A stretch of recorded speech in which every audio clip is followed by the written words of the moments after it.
Hello everyone, Professor Berninger coming at you with some Ben Franklin. Apparently Simon does not like Ben Franklin. Simon, he's my favorite founding father. Get up here. There we are, buddy. There's my good kitty right there. Talking about Ben Franklin today. Ben Franklin really was a Renaissance person, if you will. He was good at lots sorts of things. He was a great thinker. He was a great writer. He was good at math. He invented a terrific wood stove, the Franklin stove. He invented bifocal glasses and did a lot of work with lightning rods, and he was just a really smart, interesting guy. And he's my favorite founding father.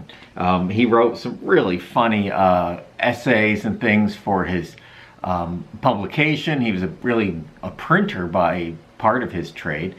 He wrote in his Farmer's Almanac, Poor Richard's Almanac. He was full of advice and sort of folksy things, but there's a lot of wisdom in there, and it really reflects the culture of 18th century America. So I loved your discussion board posts about it. They were really, man, boom, right on point. Halima really went to town. If you missed Halima's posts, go back and catch Halima's posts.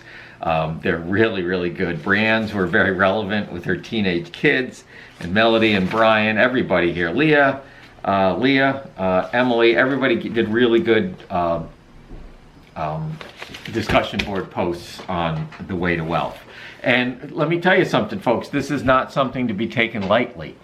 Your relationship with money has a huge impact on your life. Really though, let me back that up a minute. Your relationship with stuff, and this is gonna come up again when we talk about Henry David Thoreau's Walden. Your relationship with spending and your relationship with stuff, which is all tied into your relationship with money, is an essential part of your life. Money isn't everything, but in America, it's a whole lot, right? It's a whole lot. The more money you spend, the more money you spend, the more time you have to work. All work is prostitution. When you're at your job, you are not you. You are someone else. You are whoever you are being paid to be, mostly.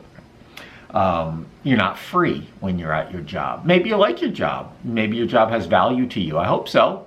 If not, you should try to get one that does, but you're not yourself. You're selling yourself.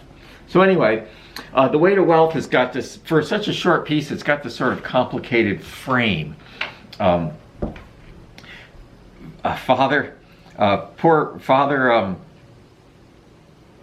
Abraham is coming along, right? And so Ben Franklin's pen name, the name that Ben Franklin wrote under, was Richard Saunders.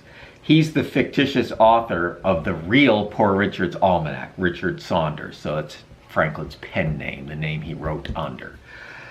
He overhears old Father Abraham answer a question from a group gathered at an auction. So this frame makes the advice more relevant. It really kind of makes it more story than essay, right? So he frames this advice in a story.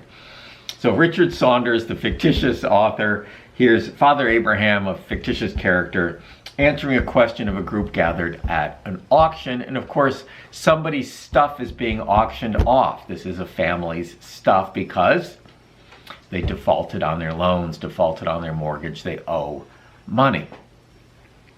And Father Abraham goes through the advice quite nicely. And the first piece he gets into, and really what he's getting into, is personal responsibility. What really prompts all of this is people complaining about their taxes.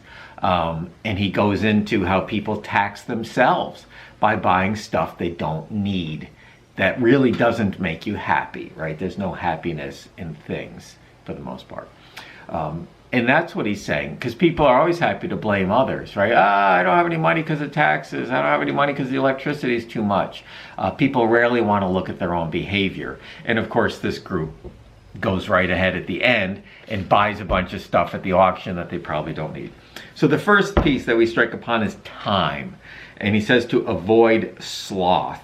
Don't be reckless and wasteful. And your time is who you are, right? You're born, you die. What's in between is time. And how it's a limited amount. Hey, I made it 52 years. That's good. I hope to make it more. But, did I spend those 52 years wisely? Are you spending your time wisely? And he gets into that. And of course, many great quotations here. But dost thou love life, then do not squander time, for it is the stuff life is made of. When you waste time, you're wasting life, right? Sloth, that's a good deadly sin, makes all things difficult, but industry all easy. And he that riseth late must trot all day, etc., etc. I won't bore you with these. Well, they're not boring, but you already read them. And then he gets into have a trade. And I love this. He gets into have a trade. Learn how to do something, right? I kind of wish I had a trade. A plumber or electrician or something like that. But anyway, I do all right for myself. Diligence is the mother of good luck. Think about that. That's sort of like not true, right? That kind of a statement that it's a falsism.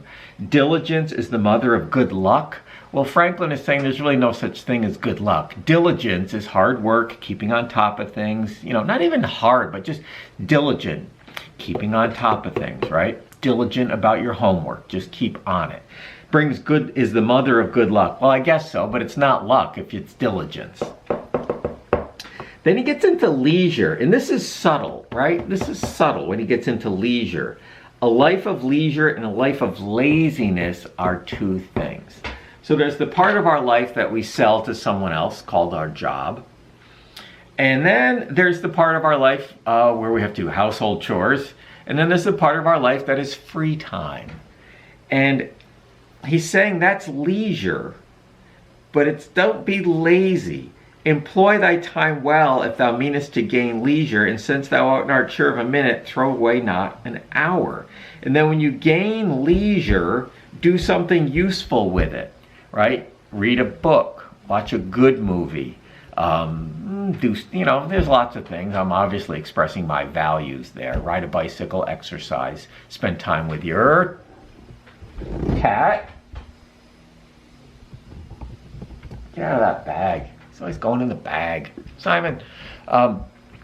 So, the time that you do have to yourself, which is probably a couple hours a week maybe, use it wisely. Make a good choice with that. So there's a difference between being lazy and leisure, right? Lazy and leisure.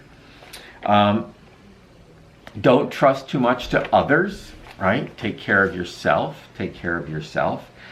Take care of the little things. A little neglect may breed great mischief. For want of a nail, the shoe was lost. For want of a shoe, the horse was lost. And for want of a horse, the rider was lost, right? So take care of little things. Stay on top of little things because they turn into big problems, right? They can turn into big problems. For want of a nail, the horseshoe came off. The horseshoe came off. The horse was lost. The rider was lost, etc., etc. Oh, excellent. Excellent. A small leak will sink a great ship. When I like to read a lot of financial advice because I'm very interested in behavioral economics. As you'll tell the way I teach this class, and this is really an essay about behavioral economics, how we spend our money, how we make our money, how we behave in the economy, behavioral economics. So I like to read a lot of really useful advice about that. And one common way right now to save money is to watch out for these subscriptions, right?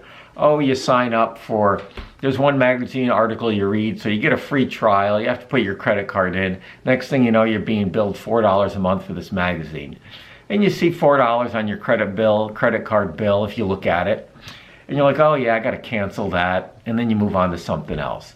And my goodness, I checked, and I had like 3 or 4 subscriptions to a website to get recipes from, Consumer Reports, good outfit, but I just wasn't using their website. And so I canceled it. It was probably amounted to $20 a month. What's $20 a lot? Much to a rich English professor. $20 a month, $280 a year, 10 years plus interest, blah, blah, blah. So when it comes to money, there are a lot of little leaks in your life. I see students every day walking to class with a $5 thing of coffee from, I don't know where, they Dunkin' Donuts or somewhere. Bottled water. Come on, water comes out of the wall for free at Columbia Green and out of your faucet. People are buying bottled water and they get it for free out of their faucet in their house. So if you watched yourself for a week and you cut out all those little things, probably by the end of your life you could retire a year early. I don't know, sounds good. So little extravagance lead to more extravagance. It also, looking at these little leaks in your finances, will make you sensitive to your whole financial situation and help you avoid big leaks. Very good, very good. Buy only what you need, and ere long thou shalt sell thy necessaries. Buy what thou hast, buy what thou hast no need of. So buy stuff you don't need, and ere long thou shalt sell thy necessaries. Okay, so a couple of you brought this up in your discussion board post that, hey, you got to have a little fun. You should be able to buy some pretty things once in a while. I guess so, yeah, if you can afford it. But there really isn't a lot of happiness in things. You've probably all heard the expression retail therapy. You're having a bad day, so you stop somewhere, you order online a new shirt, and you feel good. I got a new shirt, that's awesome. And then you put it on, you feel good, you wear it out, somebody says, oh, nice shirt, is that new? Yeah, it's a new shirt. And then that's it, it's just another shirt. And you already had enough shirts, right? And so when you're having another bad day, you go and buy another shirt and get that hit, right? It is almost like a drug, that hit when you buy something, but it doesn't last. Buy what you need, not what you want. At least know the difference, okay? So no, you have to be sensible about the difference. I've had a few arguments with people in my life when they say, oh, well, we need a, and I say, that's not a need, okay? If you don't have it, you're going to live, you'll live healthy. It's not a need, it's a want. When you start breaking your life down into needs and wants, you'll realize you don't need as nearly as much as you thought. A lot of things you thought were needs are really wants, and you can really stop buying the wants, unless you want it, right? But then understand that it's a want and not a need. So just be able to know the difference, and I see a lot of people screwing it up.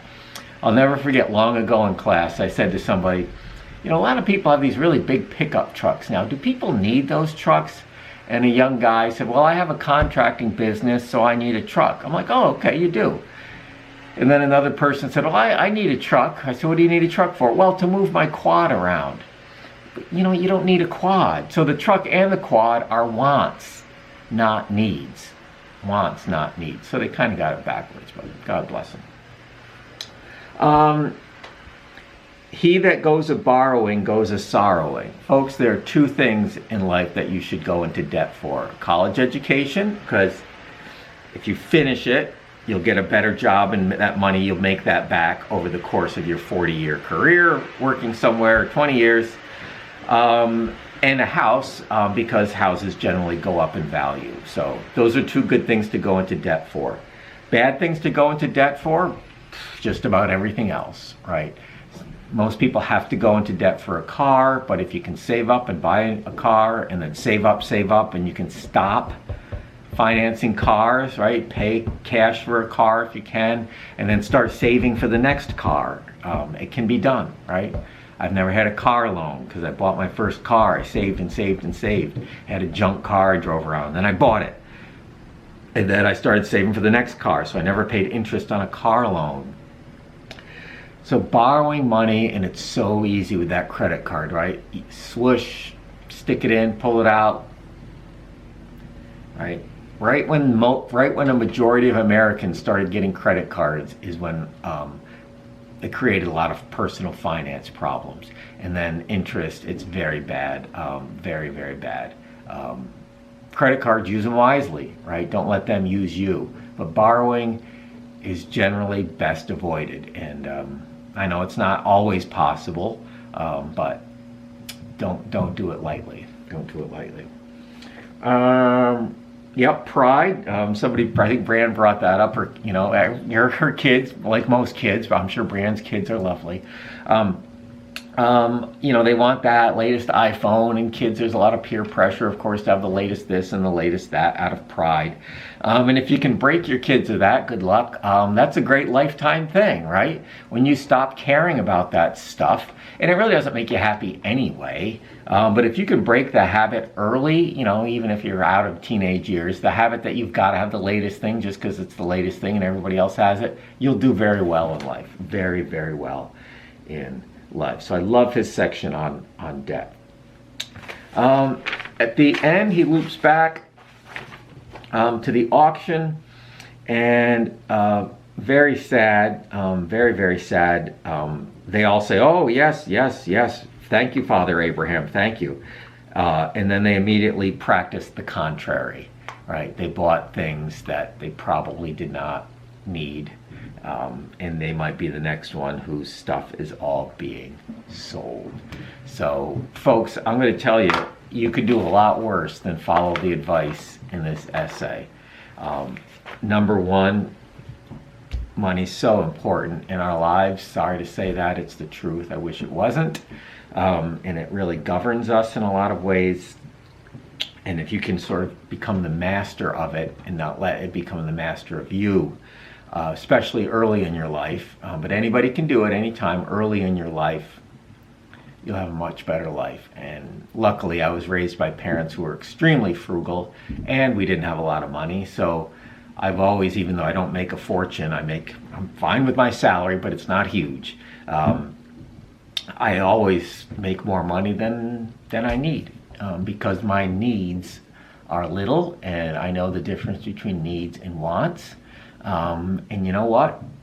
All the stuff that I could have bought with money that I've saved over the years, it wouldn't have made me any happier. I'm better off without it. So the way to wealth, boy, if you follow this in your financial life, you'd be doing very, very well. And I know you guys understood it because your discussion board posts were exceptional.